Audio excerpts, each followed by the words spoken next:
overhyped cards in Commander. That is what we're talking about today. 5 of them here on this discussion. All right, so I hope I made that pretty clear in that intro.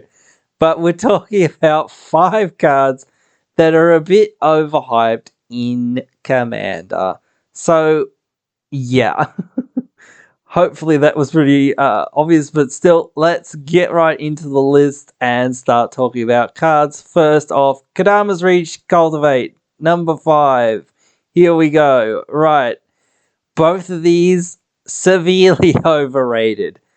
I don't know how many like green-based instant and sorcery decks there are. Basically, like Wart the Raid Mother, I think, is one, and like whatever the Teamer one is that can pay 2 mana and copy spells, Simic mana and copy spells. The other one, or is it mana that copies spells, and the Simic mana copies creatures, I think. Maybe I've got that right. I don't remember now. That and whatever the Colormax is the other one that copies instants. Like, so, yeah, Wart, maybe. I don't think there's that many Wart decks out there.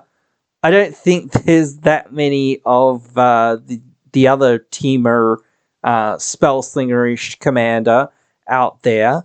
And this is it isn't an instance, so it doesn't go. Neither of these are instants, so neither of them go into Colormax. So who's running all these, Cultivates and Kadama's Reaches? Again, I guess it's just like one of those things. I talked about this a while back where I said, like, it's probably just people just like, here's the pre-con list and I'm going to put it online or whatever, and just like haven't changed it, haven't taken Kadama's Reach out or Cultivate out or whatever, or just put Cultivate and Kadama's Reach in because, well, they're format staples. I think they're good, certainly, but they just don't work with like 98% of like the green decks that are out there. There aren't any real there's a couple, but like there aren't really any Spellslinger based green decks. Like there just aren't that many. So it's crazy to see these cards so high up in the data. They're in 172,000 decks of 489,000 decks that are in green. So they're in 35% of all decks that contain green.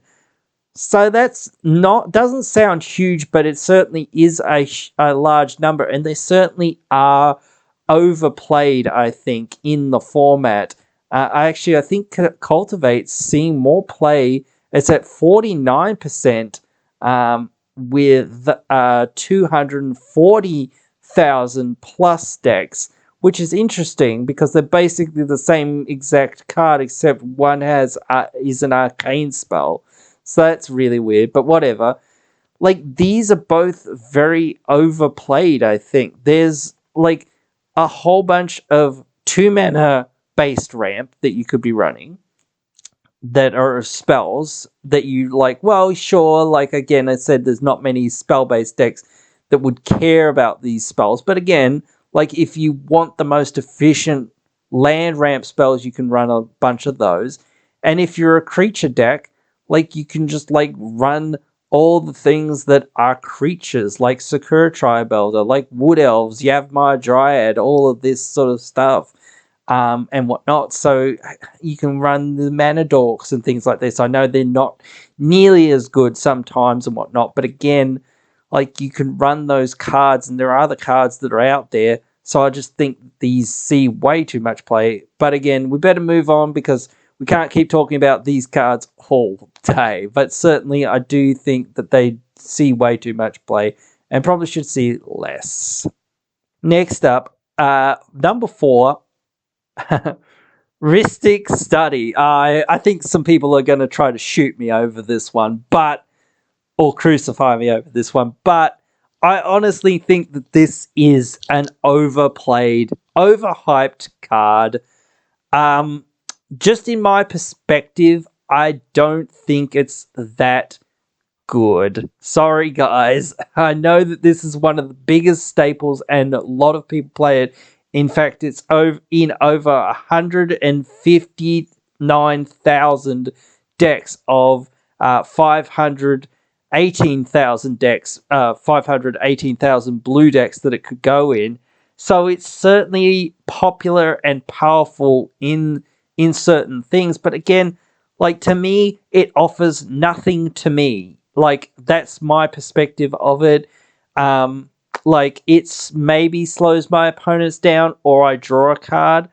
But to me, I want cards that actually actively serve me or actively benefit me for what I'm doing, not just slow my opponents down or, whatnot, that sort of thing. It's just not the sort of thing that I want to do or I think's worth the time. Plus, it's like a $40 card. So I'm not shilling out $40 for a card that doesn't do a whole lot for me. I'd rather just like play another enchantment or another spell even that just draws me a couple cards or whatnot. Because yes, sure, the ceiling can be very high on this, but the floor can also be just nothing. So I don't like cards like that either. So there's a lot that I feel is like against this card for me, like personally and whatnot, and me thinking that it should see as much play as what it does. But anyway, we'll move on to the next one. Number 3, Smothering Tithe. Smothering Tithe is like one of those staple cards again, and I think we're going to mostly talk about staple cards here. Most people think this is pretty much White's only way to ramp. There are other ways, guys. There are other ways, I swear, for White to ramp, and I don't even think this is that good, and whatnot. But again, people play it because it's again one of those staples. But it's a $50 staple, so I'm not shilling out $50 for a card like this, even though it's in 1,400,000 decks. That of 460,000 plus White decks that are out there in the format. So yeah, like there just are other options, guys. I swear there are other options like this, and it doesn't really do you that much unless you're in like a wheel deck that also somehow has White.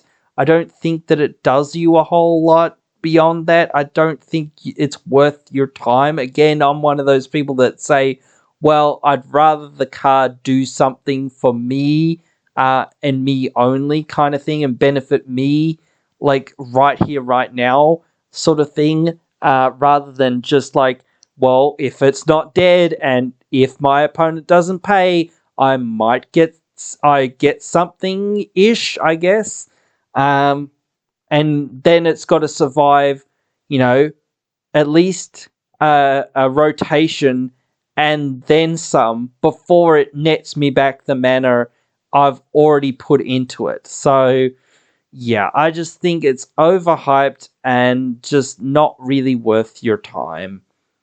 But we'll move on. Number 2, Brainstorm.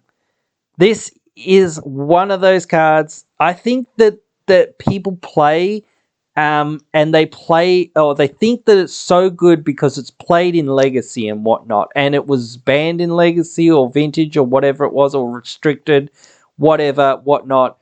The reason why it's pretty good in those formats and whatnot is because of the fact that you've got all of these fetch lands and you've got 4 copies of this card in your deck. It's not that good in EDH. It's nowhere near that good in EDH. But yet it's in 152,000 decks of blue decks, so 29% of blue decks in EDH. This does not nearly reflect how good this card is. It's nowhere near that good.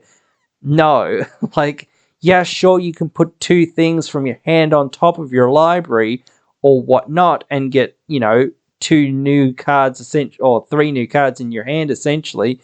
But then you're just going to draw those cards next turn 9 times out of 10 most of the time. Yeah, sure, like if you've got other effects, can be useful. There are certain commanders that would like it. Like if you can put this under Isochron Scepter. Yeah, if you imprint this under Isochron Scepter, that would be pretty decent because then you could do it every turn. That wouldn't be too bad.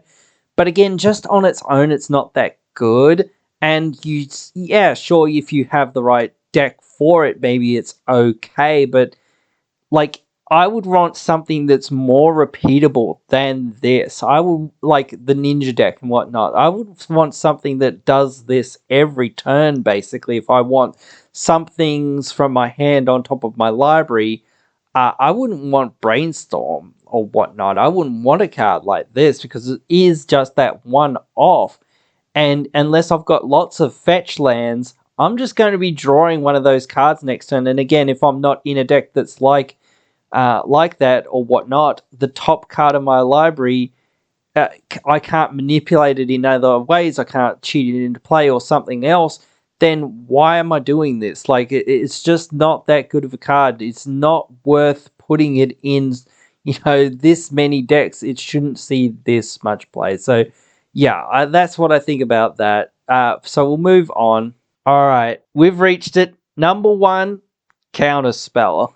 I know some people are also going to probably take their pitchforks out for this one, but I'm mostly, I guess, talking about not mono blue decks for the most part here.